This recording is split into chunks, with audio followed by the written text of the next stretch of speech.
এই মাইনছে ফুল দিলে এরকম গোলাপি ফুল দেয়, লাল ফুল কিনে আনতে পারো নাই? গোলাপ ফুল তো আনতে চেয়েছিলাম, পরে দেখলাম যে তুমি এই কালার শাড়ি পরেছো, এই জন্য আমি এই ফুলটা এনেছি।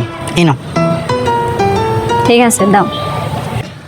তা বলো, কি উদ্দেশ্যে তুমি আমার জন্য ফুল আনলা শুনি। তোমাকে অভিনন্দন জানানোর জন্য। তা কি উদ্দেশ্যে অভিনন্দন জানাইতে চাও সেটা তো কইবা। এই যে তুমি ওনাদের যেভাবে শাস্তি দিয়েছো, তুমি যেভাবে শাস্তি দিতে পারো সেটা তো আমি কল্পনাই করিনি। কেন? আমার ডিউটি আমি পালন করুম না? এর জন্য তো তোমার কাছ থেকে মোটা অঙ্কের টাকাও নিতেছি, তাই না? হুম।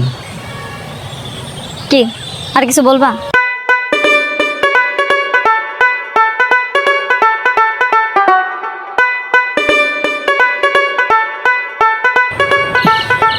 তুমি অনেক সুন্দরী।